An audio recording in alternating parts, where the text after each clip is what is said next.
kiai yang sudah sama-sama dari nanti kita nanti sudah hadir di depan kita. Mari sama-sama kita dengarkan, kita simak, kita makmumkan, kita iyahkan, dan kita petik hikmah maulid yang nanti akan beliau sampaikan. Untuk itu mari sama-sama kita panggilkan kepada penceramah kita Al Mukarram Kiai Haji Fikri Haikal MZ. Kepadanya dipersilakan dengan segala hormat dan waktu yang sepanjang-panjangnya. Shallu ala Nabi Muhammad.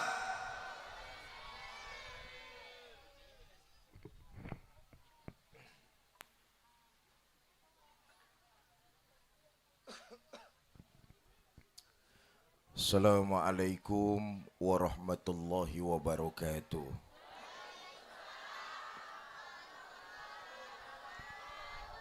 Bismillah walhamdulillah. Salatu wassalamu ala rasulillah. Amma ba'du. Yang mulia para ulama, para kiai, para asatiz dan asatizah, yang saya hormati para tokoh masyarakat, panitia peringatan Maulid serta DKM Musola Nurul Ikhwan, ibu bapak, saudara-saudara kaum muslimin yang saya cintai. Manusia adalah makhluk yang bersosialisasi. Karena itu dia nggak bakalan bisa memenuhi kebutuhannya seorang diri. Sebab itu Quran memberikan tuntunan lita'arafu. Apa lita'arafu? Bergaul. Hei. Betapa dan siapapun kita nggak bisa memenuhi kebutuhan hidup sendirian. Perlu orang lain.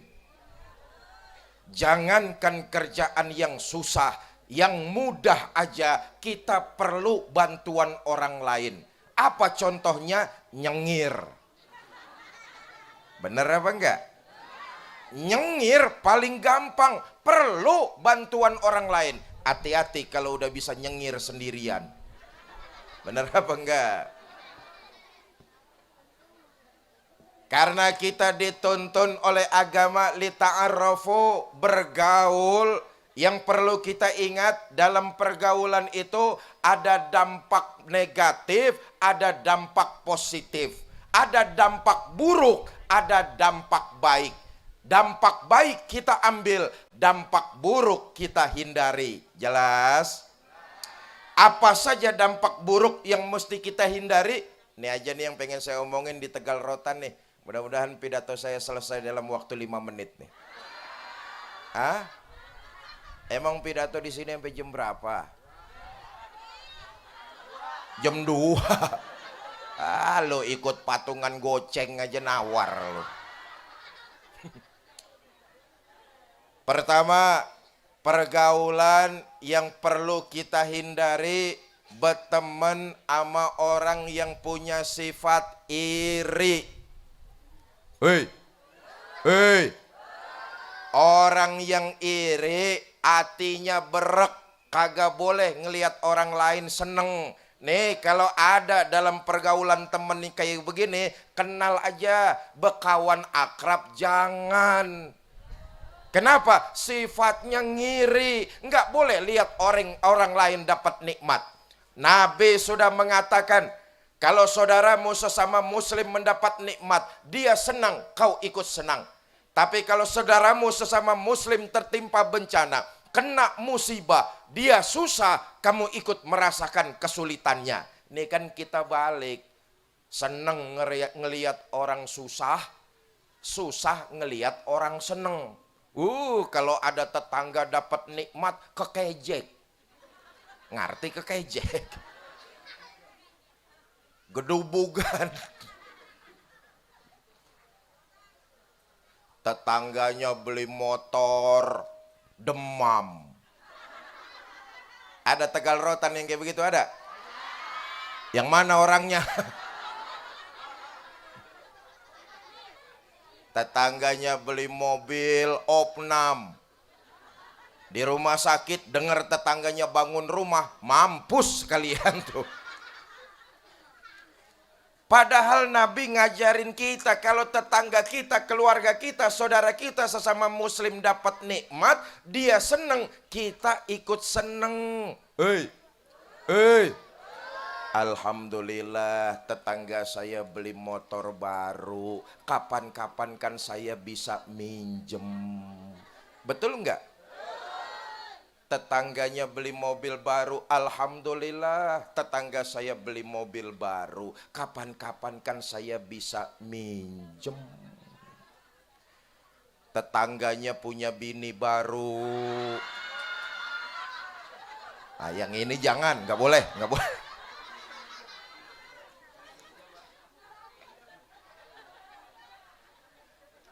Ternyata pergaulan itu mampu membentuk karakter dan watak kita. Dominan watak kita dibentuk dalam pergaulan. Pantas kalau orang bijak mengatakan, kalau kamu mau tahu 10 tahun lagi kamu kayak apa, lihat teman-teman kamu yang sekarang ini. Kalau teman-teman kamu orang-orang soleh, ahli ibadah, orang-orang baik, insya Allah 10 tahun yang akan datang, kamu tetap berada di majelis-majelis kebaikan. Tapi kalau teman kamu sekarang ini bromo corah, apa tuh? Preman, bajingan, tengik. 10 tahun kemudian kamu tetap berada di majelis-majelis seperti itu. Na'udzubillah min. Hati-hati milih teman. Hei. Adik-adik saya, para pemuda, para remaja Tegal Rotan, hati-hati milih teman. Dalam sebait syair, Sauki Bek pernah mengingatkan dengan syair yang indah. Kata beliau, man asara asrofa asa musarrafan. Siapa yang berteman sama orang mulia, dia bakalan ikut jadi mulia. Tapi awas, siapa yang berteman sama orang hina, dia nggak bakalan ikut jadi mulia. Awalam tarrol jildalul afiro mughabbalan bisofrin lama sorohal jildal mushak. Tidakkah kalian perhatikan, kulit kambing yang hina berteman dengan Quran yang mulia, dia ikut jadi mulia. Kenapa? Temennya Quran. Coba lihat tuh lebaran haji, orang pada motong kambing, diseset kulitnya digeletakin, kagak ada yang mau deketin. Bener apa enggak? Kotor, jorok, bau. Tapi kalau dia berteman sama Quran, dicuci, disamak, dijadikan kantong Al-Quran, dimuliakan orang. Lihat dah, tuh Quran mau diambil, dicium dulu. Bener apa enggak? Dibawanya dengan penuh hati-hati. Kulit kambing dicium orang. Kenapa? Temennya Quran. Al-Quran yang mulia berteman dengan kulit kambing yang hina. Tuh kulit kambing nepa kejatuhan duren, ikut jadi mulia. Sebaliknya, tapi kalau kulit kambing salah berteman, milih berteman sama kayu, jadi bedug. Apes sudah apes.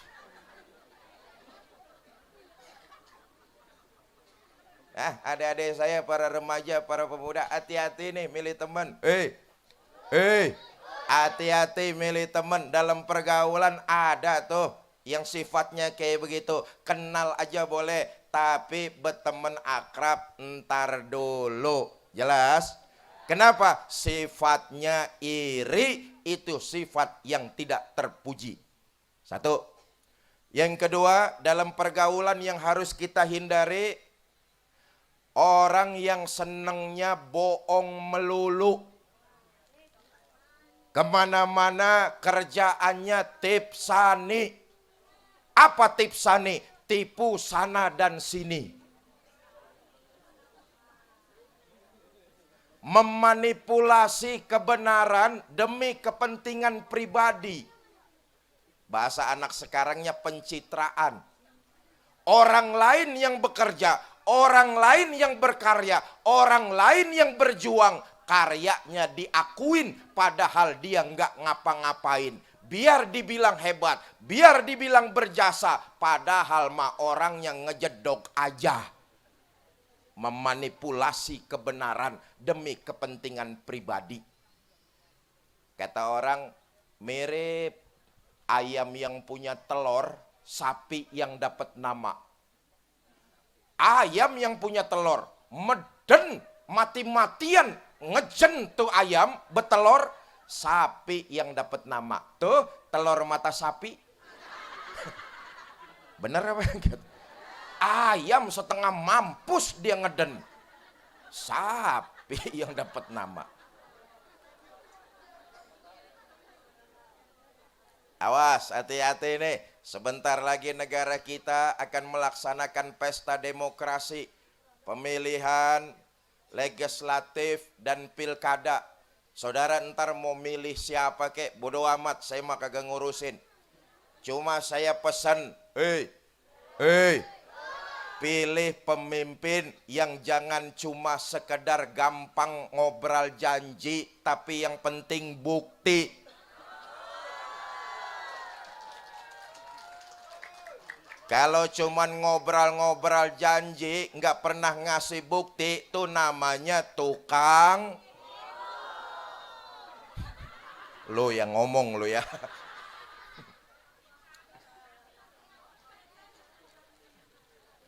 Dua, yang harus kita hindari dalam pergaulan, punya teman yang sifatnya bohong melulu. Yang ketiga, dalam pergaulan yang harus kita hindari, punya teman yang sifatnya ngomong melulu. Hei, apaan aja dikomentarin, senengnya komen, ngomong. Bahasa anak Kebayoran, lemes. Ada di sini yang lemes. Romannya kalau sehari kagak ngomong 3 menit puyeng palanya. Ingat, lisan ini tidak bertulang. Paling gampang kalau sudah ngomentarin, ujung-ujungnya masuk kepada fitnah, masuk kepada ghibah. Akibatnya terjebaklah kita pada maksiat. Nauzubillah min. Saya ingatkan, jangan sampai kita terjebak mengomentari orang lain. Saudara, prinsipnya apa saja yang kita kerjakan, apa saja yang kita lakukan, pasti ada mulut usil orang lain yang ngomentarin kita. Enggak apa-apa, biarin aja. Ketahuilah, itu sedang terjadi transfer pahala. Dosa kita dilimpahkan kepada dia, ibadah dan pahala dia dilemparkan kepada kita. Enak apa enggak? Dulu bapak saya ngomong begini sama saya, Fikri, kalau ada 10 orang, bapak saya udah pada tahu orang sini, bapak saya ilokan. Bapak saya ngomong begini, Fikri, kalau ada 10 orang, 1 orang ngomongin lu mulu, jangan lu bikin puyeng. Saya bilang, emang apa, Pak? Masih ada yang 9 demen sama lu. Jadi tuh yang atu mau ngomong apa, antebin aja, diemin aja. Ntar juga capek bacotnya. Bener apa enggak? Pertanyaannya terus saya balik, Bah, kalau ada 10 orang, 9 orang ngomongin saya melulu, bagaimana? Kata bapak saya, jangan juga lu kebangetan puyeng. Masih ada 1 yang seneng sama lu, itu aja lu rawatin.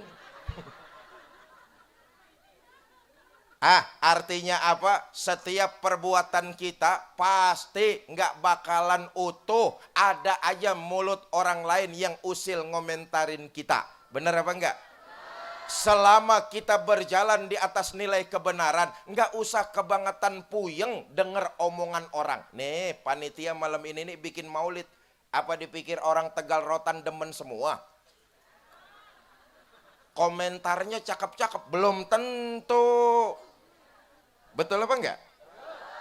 Ada yang dukung, komentarnya terang-terangan. Bagus, Maulid, saya dukung, saya setuju. Cakep komentar kayak begitu.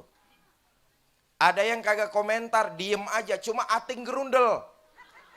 Ngomong dalam hati, mudah-mudahan ntar malam acaranya hujan gede. Ada tuh. Karena itu yang terpenting, pertama kita jangan terjebak ngomentarin orang lain. Biarin aja kalau orang ngomentarin kita, transfer pahala. Bu. Yang kedua, sepanjang kita berjalan di atas nilai kebenaran, nggak usah kebangetan puyeng denger komentar orang lain. Selama kita berjalan di atas kebenaran, maju terus. Jangan terlalu pusing dengerin omongan orang. Dan jangan pernah takut salah berbuat dalam kebenaran. Nah, ini adik-adik saya nih. Para pemuda. Jangan pernah takut salah berbuat dalam kebenaran. Salah dalam kebenaran masih lebih baik daripada saudara tidak pernah berbuat, tidak pernah salah karena tidak pernah berbuat. Saya dong. Tong, diem dulu sebentar ya. Ya, ribet kalau pidato di depan ada saingan, ribet diurus. Nih saya ulangi, sekali berjalan di atas nilai kebenaran, terus maju. Berbuat salah dalam kebenaran masih lebih baik daripada saudara tidak pernah salah karena tidak pernah berbuat dalam kebenaran. Saudara baca Quran, salah masih lebih baik daripada saudara tidak pernah salah karena tidak pernah baca Al-Quran. Gua dong baca Quran gak pernah salah. Bacanya kapan? Kagak pernah. Mata lu soek. Dua, yang penting kita jangan pernah ragu dan jangan pernah takut selama kita berjalan di atas nilai kebenaran. Omongan orang pasti bakalan ada. Luqmanul Hakim pernah mencontohkan itu kepada kita. Satu hari Luqmanul Hakim bilang sama anaknya, "Nak, apa saja yang kita kerjain orang pasti bakalan ngomongin." Anaknya bilang, "Kagak mungkin, Mbak. Kalau kamu nggak percaya, ayo sekarang kita buktiin." Diambil keledai. Kata Luqmanul Hakim, "Nah, sekarang kamu naik keledai, bapak yang nuntun. Nanti kita lewat kumpulan orang banyak, kita dengar mereka ngomongin apa tentang kita." Naik anaknya ke atas keledai, nuntun Luqmanul Hakim bapaknya nih. Lewat kumpulan orang-orang, pada ngomong. Anak kagak punya otak. Enak-enakan naik keledai sendirian, bapak disuruh nuntun. Kata Luqmanul Hakim, "Nak, berhenti. Kamu udah dengar tadi orang pada ngomentarin apa?" "Dengar, Pak." "Apa katanya?" "Anak kagak punya otak." Sekarang gantian yuk. Kamu yang nuntun, bapak yang naik di atas keledai. Naik Luqmanul Hakim nih. Dituntun keledai sama anaknya. Lewat di kumpulan orang banyak. Komentar lagi orang-orang tuh. "Bapak PA. Enak-enakan naik keledai, anak disuruh nuntun." "Nak, berhenti. Bapak Luqmanul Hakim turun. Kamu dengar orang ngomentarin apa barusan?" "Dengar, Pak." "Apa katanya?" "Bapak PA." Nah, sekarang nih keledai kita tuntun berdua yuk. Dituntun tuh keledai bapak sama anak. Lewat kumpulan orang banyak. Ngomong lagi orang-orang. Bapak sama anak otak didengkul. Punya kendaraan dituntun-tuntun, bukan dinaikin. Dengarkan nak, orang pada ngomongin kita terus. "Iya Pak, ya orang pada ngomentarin begitu ya. Sekarang bagaimana Pak?" "Kita naikin berdua." Nunggang berdua dan nih anak sama bapak. Lewat kumpulan orang ngomong lagi. Bapak sama anak biang geblek. Keledai segitu kecilnya ditunggangin berdua. Nggak berperi kebinatangan. Saudara, lihatlah, apapun yang kita lakukan pasti nggak akan pernah lolos dari mulut usil orang lain. Hei, hei. Yang terpenting kita jangan ikut mengomentari orang lain. Ketahuilah sedang terjadi transfer pahala. Dosa kita dilimpahkan kepada mereka, pahala mereka ditimpakan kepada kita. Yang kedua itu tadi, sepanjang kita yakin berjalan di atas nilai kebenaran, nggak usah kebangetan puyeng denger omongan orang. Jangankan saudara diem aja di rumah. Saudara datang pengajian nih, apa dipikir orang pada kagak ngomongin? Hei, hei. Saudara jangankan diem aja di rumah, datang ke pengajian masih diomongin orang. Itulah kenyataannya. Yang terpenting kita jangan termasuk menjadi orang-orang yang mengomentari orang lain. Jelas? Nah, nih kaitannya nih. Iya, gue cuman ngelihat jam doang lah. Nih begini nih, Bu. Kerjaan yang paling capek itu pidato. Bener-bener, nih kerjaan paling capek nih. Kaki nahan bobot badan. Tangan bergerak-gerak, mulut ngomong, otak muter. Habis ini ngomong apa, udah gitu ngomong apa, terus ngomong apa lagi. Lalu mah sambil duduk mulut ngunyah enak terus. Nih jamaah begini nih yang bikin ustadz cepat pada mampus. Nah nih kaitannya saya pengen masuk. Daripada kita ngomentarin orang lain, membuang waktu kita percuma, nggak ada manfaatnya apa-apa buat kita. Pertama saya ingin mengajak, mulai malam ini dan seterusnya, basahkan lisan kita dengan istighfar. Astaghfirullah Rabbal baraya, astaghfirullah minal khataya, astaghfirullah.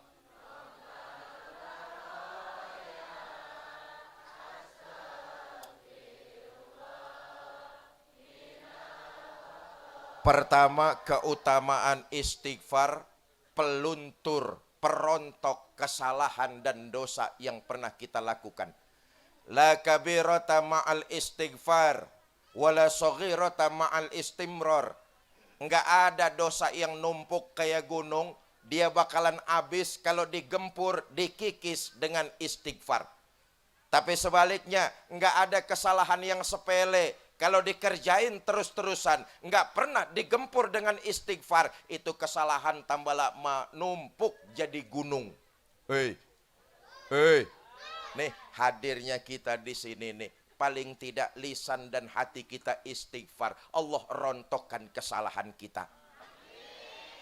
Pulang kita dari majelis mulia ini, sepanjang perjalanan sisa kesalahan dan dosa-dosa kita mudah-mudahan dilunturkan, dirontokkan oleh Allah Subhanahu wa taala. Daripada komentar yang tidak-tidak, lebih baik dawamkan istighfar sebagai penggempur dari kesalahan dan dosa yang kita lakukan. Malam ini yang hadir di sini nih, ada nggak yang kagak pernah bikin dosa nih? Hei, ada nggak yang nggak pernah bikin salah nih? Kita nih gudangnya salah dan dosa, betul? Saya Fikri Zainuddin MZ, salah dan dosa saya mungkin lebih besar dari bapak dan ibu semua. Kita nih makhluk yang berlumuran salah dan dosa. Jangan sok bersih, jangan sok suci. Kalau ngomong nyalain orang melulu. Betul apa enggak? Kita nih makhluk yang berlumuran salah dan dosa. Tapi kita sebagai umat Islam diberikan harapan. Salah dan dosamu ikuti dengan istighfar. Lalu melakukan pertobatan kepada Allah Subhanahu. Satu, keutamaan istighfar. Yang kedua, saudara, dengan mendawamkan istighfar, hajat dan kebutuhan hidup kita insya Allah dipenuhi oleh Allah Subhanahu wa ta'ala. Kalau memang kita mendawamkan kalimat istighfar, hajat dan kebutuhan kita Allah yang akan penuhi lewat jalan yang kita tidak sangka-sangka. Nih, kita nih di Tangsel baru keluar gang aja tuh macetnya udah kagak ketulungan. Bener apa enggak?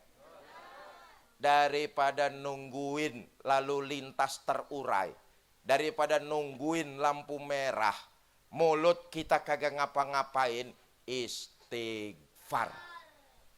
Yang kedua, keutamaan istighfar itu tadi, Allah akan memenuhi hajat dan kebutuhan kita dari jalan yang kita tadi tidak sangka-sangka. Saya ingin menyampaikan satu riwayat, saudara. Adalah ulama besar Imam Ahmad bin Hambal. Bu, ibu kenal Imam Ahmad bin Hambal? Kenalan di mana lo? Kenal, sok kenal. Satu hari Imam Ahmad bin Hambal hatinya pengen banget datang ke Baghdad. Padahal di Baghdad Imam Ahmad bin Hambal nggak punya murid, nggak punya keluarga, nggak punya kenalan. Tapi hatinya pengen banget datang ke sana. Berangkat Imam Ahmad bin Hambal nih. Sampai Baghdad, hari sudah menjelang senja. Mampir Imam Ahmad di musola. Datang waktu maghrib, ikut sholat berjamaah. Habis sholat berjamaah, Imam Ahmad bin Hambal tadarus Quran di musola. Datang waktu sholat isya, ikut sholat isya berjamaah. Selesai wirid, zikir, doa, Imam Ahmad bin Hambal ngelepas gamisnya, ngelepas sorbannya, beliau lipat pengen dijadiin bantal. Imam Ahmad bin Hambal pengen istirahat di musola. Datang merbot. Pak, kagak boleh tidur di musola. Musola tempat sholat. Kalau mau tidur di luar aja. Kata Imam Ahmad bin Hambal, maaf bang, saya ini musafir, saya mau istirahat entaran aja. Kagak boleh. Kalau mau tidur di luar aja. Musola, lampunya saya mau matiin, pintunya saya mau kunci-kunciin. Kalau mau tidur, keluar. Ya Allah, ulama besar Imam Ahmad bin Hambal diomel-omelin merbot. Merbot suwe.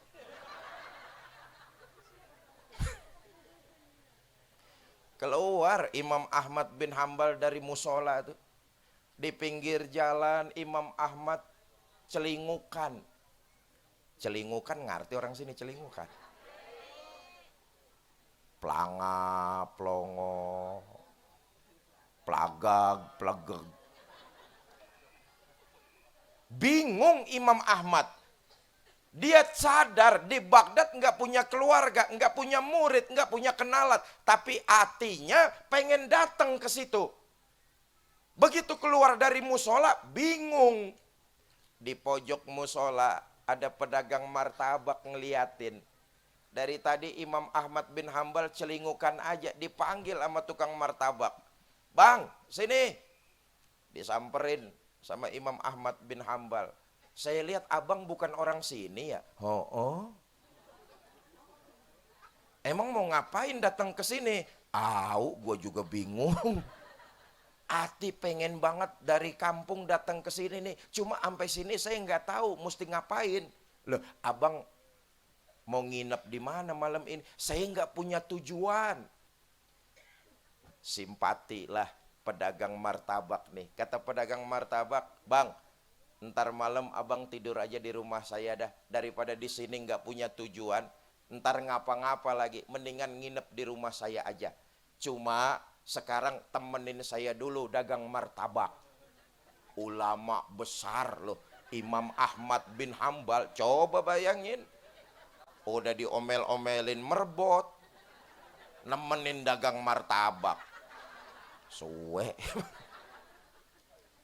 Sepanjang nemenin dagang martabak, Imam Ahmad bin Hambal memperhatikan pedagang tersebut. Lisannya nggak pernah kering dari kalimat istighfar. Nah ini dia nih. Bu, Sehari, 2 hari, 3 hari Imam Ahmad bin Hambal nginep di rumah pedagang tersebut. Sampai 3 hari waktunya selesai, Imam Ahmad bin Hambal pamit mau pulang. Pak, saya pamit mau pulang. Terima kasih, saya udah dikasih nginep 3 hari. Cuma sebagai sesama muslim, saya maaf mau tanya. 3 hari saya nginep di rumah Bapak, saya lihat Bapak ibadahnya biasa aja. Sholat yang rawatib doang. Zohor, asar, maghrib, isya, subuh. Tuh rawatib doang tuh. Nggak ada qobliyah ba'diyah. Sholat saya lihat Bapak yang rawatib doang. Ngaji, tadarus Quran saya lihat juga begitu. Seainan doang. Seainan ngerti, seainan ya.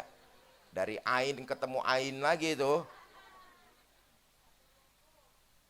Cuma yang saya takjub, 3 hari saya nginep di tempat Bapak, tidak pernah waktu terbuang lisan Bapak selalu basah dengan pembacaan istighfar. Ngomong-ngomong emang udah lama ngamalin istighfar, Pak.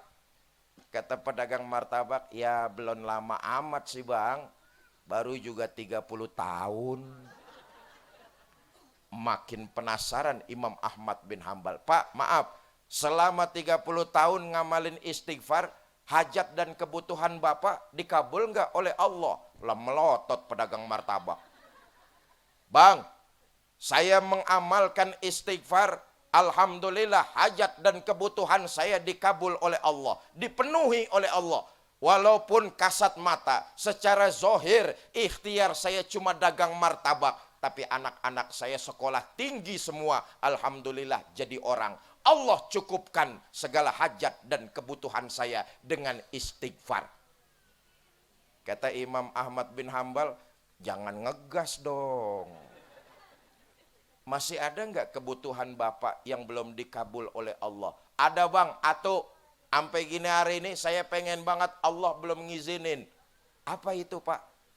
Saya dengar di kampung Blasonono ada ulama besar, ilmunya luas, muridnya banyak. Saya pengen banget silaturahmi ke ulama tersebut, tabarukan ngambil berkah. Cuma karena saya dagang, saya belum sempat untuk mengunjungi silaturahmi tabarukan kepada ulama besar tersebut.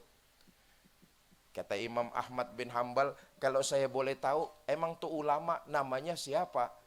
Ahmad bin Hambal. Sadarlah Imam Ahmad bin Hambal bahwa yang membawa hatinya condong datang ke kota Baghdad adalah kalimat istighfar yang selalu didawamkan pedagang martabak tersebut. Bukan cuman Imam Ahmad menjejakkan kakinya ke Baghdad, tapi langsung nginep di rumah pedagang tersebut 3 hari 3 malam lamanya. Daripada kita ngomentarin orang yang kagak-kagak, lebih baik dawamin istighfar. Atau yang kedua, daripada mulut kita ngomentarin orang, yang kedua saya ingin mengajak mulai malam ini dan seterusnya, lebih baik basahkan lisan kita dengan pembacaan sholawat kepada baginda Nabi besar Muhammad. Kita nih utang jasa teramat besar kepada baginda Nabi. Alam semesta ini tercipta karena nur Muhammad Sallallahu Alaihi Wasallam. Betul? Bahkan dalam satu riwayat diceritakan begini. Ketika Nabi Adam tercipta, oleh Allah Nabi Adam dipersilakan untuk tinggal di sorga. Kan begitu tuh. Betul apa enggak? Sorga apaan aja ada. Komplit, fasilitasnya lengkap.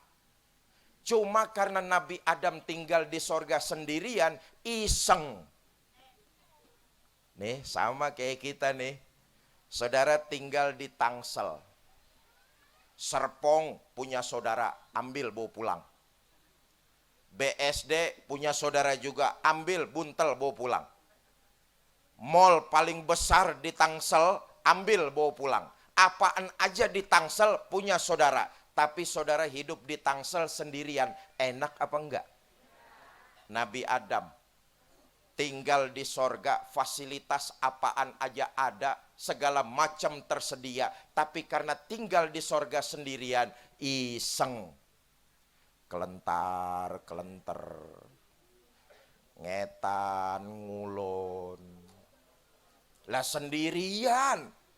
Walaupun apa aja ada, tapi kalau sendirian nggak enak, iseng. Jelas? Allah paling tahu. Diciptakanlah oleh Allah Siti Hawa, diambil dari tulang rusuk sebelah kanan Nabi Adam.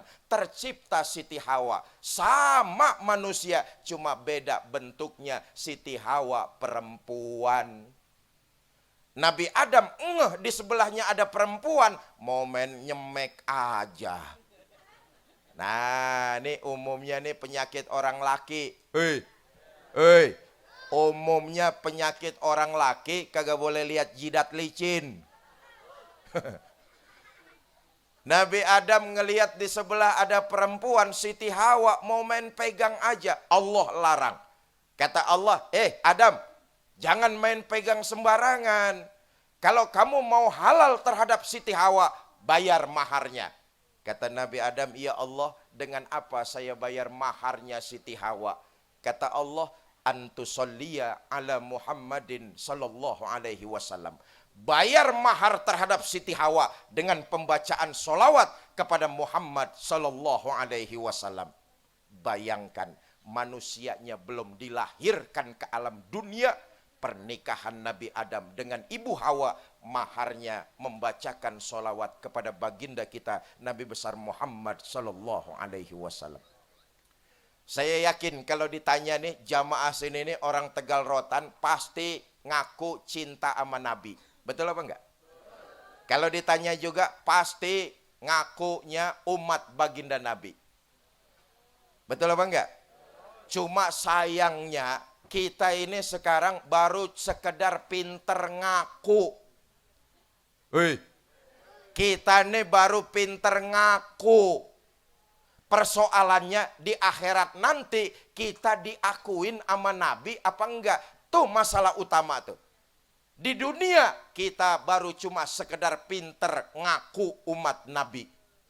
Yang namanya ngaku boleh murah, mudah, siapa juga enggak apa-apa. Tiba ngaku boleh-boleh aja. Betul? Bu, saya tanya nih. Ibu kenal nggak sama Jokowi? Ngaku. Ngaku. Jokowi kenal nggak sama ibu? Kasian deh lo. Apa bedanya sama kita? Apa bedanya sama kita? Di dunia kita ngaku umat baginda Nabi. Di dunia kita ngaku cinta kepada baginda Nabi. Baru sekedar pinter ngaku. Persoalan besar di akhirat nanti kita diakui apa enggak sebagai umat beliau. Tuh yang jadi persoalan kita semua. Kalau kita mau diaku sebagai umat baginda Nabi nanti di akhirat, saya ingatkan satu saja.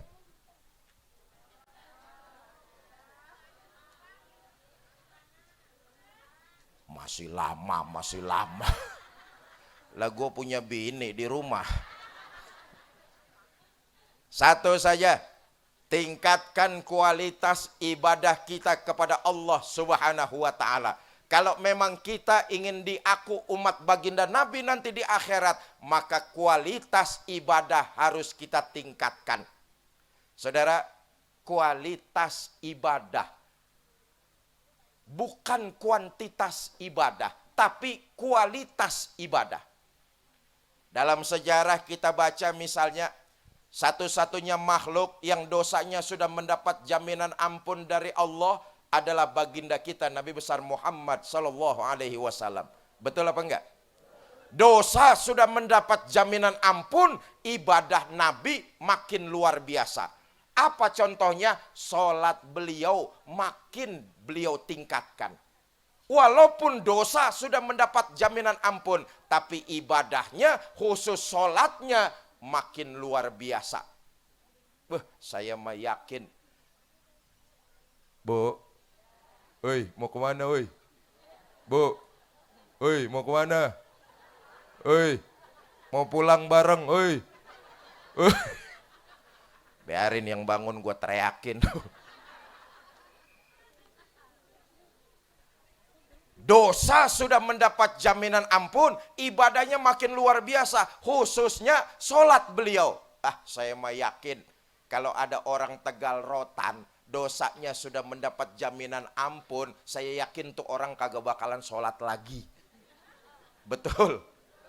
Nabi enggak, walaupun dosa sudah mendapat jaminan ampun, sholatnya, ibadahnya makin luar biasa. Apa sumbernya? Ummul Mukminin Sayyidah Aisyah radhiyallahu anha. Satu malam kata Sayyidah Aisyah, selesai saya sholat isya, saya siap-siap mau tidur. Saya lihat suami saya, Rasulullah Sallallahu Alaihi Wasallam. Saya lihat suami saya lagi sholat. Saya pun tidur.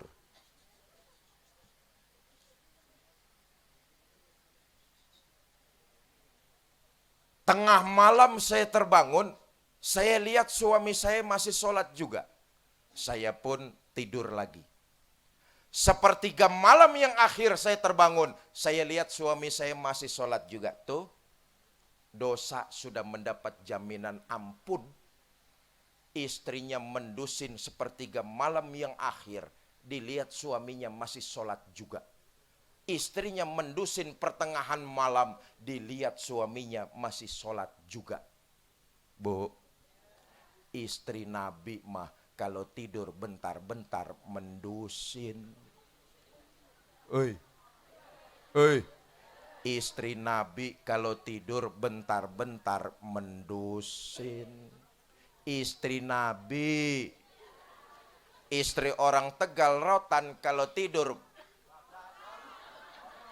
ngegeblok. Kata Aisyah, sepertiga malam yang akhir saya terbangun, saya lihat suami saya masih sholat juga. Saya tungguin, selesai suami saya sholat, saya samperin, saya tanya, Bang, ada apa yang? Oh, nah ini mumpung maulid nih. Nabi itu ternyata, bacalah sejarah beliau. Nabi itu ternyata suami paling romantis sama istrinya. Sejarah itu kita baca, beliau kalau manggil istrinya kalimatnya mesra. Ya Humaira, hai yang kemerah-merahan. Bahasa anak sekarangnya, ada apa beb? Nah ini ngajarin kita nih, Pak. Nabi itu sebagai suami romantis sama istrinya. Ini ngajarin kita, kalau manggil istri panggilannya romantis. Panggilan emang kelihatannya sepele, tapi ternyata dapat membentuk keharmonisan dalam berumah tangga. Maaf, kita nih orang laki kan kadang-kadang enggak. Mentang-mentang berumah tangga belasan tahun, manggil bini kebangetan jujur tapi nyakitin. Udah tahu istrinya hitam, kalau manggil buluk, sini loh nih. Jujur nyakitin nih. Nabi enggak, ada apa yang? Kata Sayyidah Aisyah istri beliau, Bang, abang kan dosanya sudah mendapat jaminan ampun dari Allah. Terus, ya kalau sholat jangan gitu-gitu banget, ngapa sih bang? Kita lihat, nampaknya Sayyidah Aisyah setengah protes. Wajar dia setengah protes sama suaminya, sayang sama suaminya, takut suaminya ngapa-ngapa. Itulah tanda cinta seorang istri kepada suaminya. Pak, makanya kalau di mana-mana bini nelpon, angkat. Dia bukan cemburu sama kita, khawatir kita kenapa di mana-mana. Makanya kalau istri nelpon, bapak lagi di mana-mana, angkat biar hatinya tenang. Angkat aja, habis itu lemparin comberan teleponnya.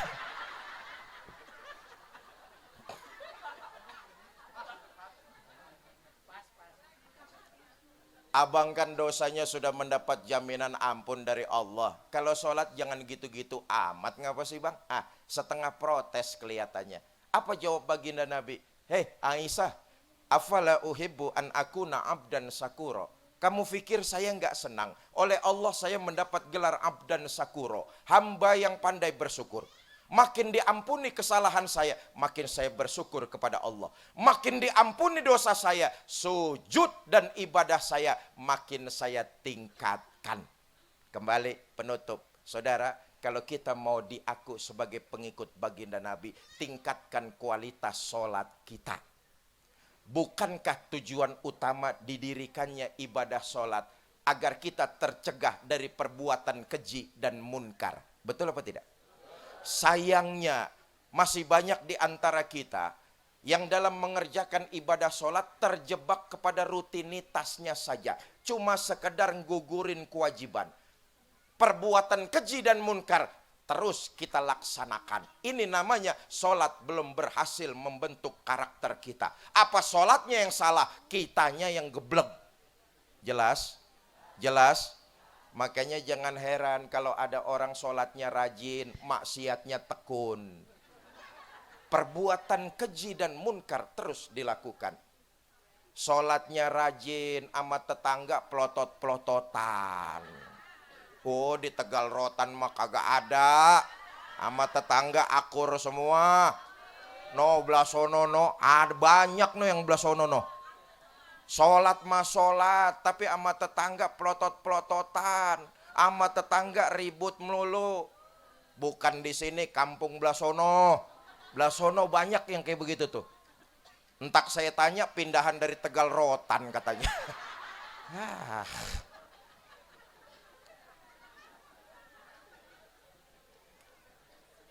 Bukankah tujuan sholat supaya kita tidak lagi melakukan perbuatan keji dan munkar? Perlu diketahui. Perbuatan keji dan munkar sesungguhnya adalah perbuatan-perbuatan hewan. Itulah yang dimaksud oleh Imam Ghazali. Beliau mengatakan dalam diri kita manusia ini ada yang disebut dengan sifat bahimiyah. Apa sifat bahimiyah? Sifat binatang buas. Tuh perbuatan keji tuh. Itu sifat binatang buas. Pantas kalau dalam riwayat diceritakan di akhirat tuh ada orang dibangkitkan. Iya, anaknya ngantuk kali Bu itu, kepanasan. Enggak apa-apa, silakan.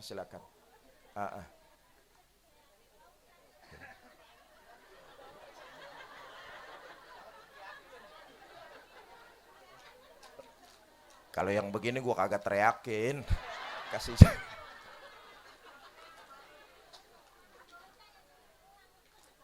Sampai mana udah gue ngomong barusan itu? Pantas ada satu riwayat yang menyebutkan di akhirat itu ada orang dibangkitkan badannya manusia tapi mukanya muka macan. Kenapa? Hidup di Tegal Rotan perbuatannya perbuatan macan. Na'udzubillah, summa na'udzubillah. Apa perbuatan macan? Mau menang sendiri, egois, nggak mau kalah. Itulah perbuatan macan. Betul apa enggak? Macan. Macan kan kagak mau ngalah. Bener apa enggak? Lihat dah di mana juga ada utan, pasti rajanya macan. Tuh utan walaupun belum pernah bikin pilkada, macan mah kagak mau tahu ada pilkada apa enggak. Pokoknya saya raja. Setelah macan naik jadi raja, bukan ngelindungi rakyatnya, malah makanin rakyatnya sendiri. Macan. Kagak mau ngalah. Macan. Ada lagi dibangkitkan di akhirat badannya manusia tapi mukanya muka monyet. Na'udzubillah summa na'udzubillah. Kenapa? Di Tegal Rotan perbuatannya monyet. Bu, ibu tahu monyet? Iya lu taunya jangan melototin gua dong. Apa perbuatan monyet? Tamak, rakus, serakah. Itu perbuatan monyet tuh. Orang banyak nggak yang begitu tuh? Monyet. Monyet. Lah kapan-kapan main dah ke Ragunan. Mampir depan kandang monyet. Perhatiin tuh. Kasih pisang dimakan. Kasih lagi tangannya megang. Kasih lagi kakinya nyekel. mulut ngenyoh. Ngenyoh tahu ngenyoh? Tangan megang, kaki nyekel, temennya dikasih, masih disamber juga. Monyet. Selama perbuatan monyet masih bergentayangan di Tangsel. Selama perbuatan monyet masih bergentayangan di Banten. Selama perbuatan monyet masih bergentayangan di Indonesia. Kemakmuran, kesejahteraan, pemerataan buat rakyat cuma tinggal kenangannya saja. Yang kaya akan bertambah kaya, sementara yang miskin tambah sengsara.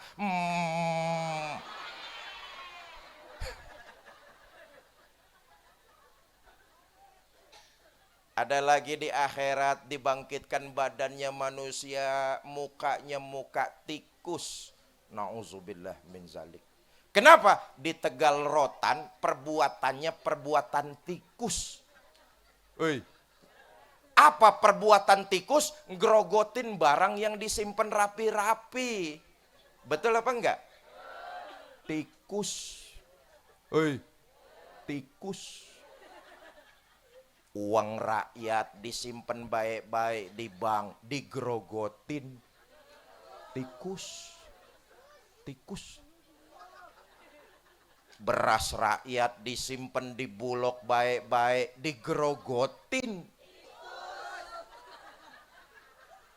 Laki naruh duit di selipan baju. Ayo lo. Dah ini aja dah. Wallahul muwafiq ila aqwamit thoriq. Assalamualaikum warahmatullahi wabarakatuh.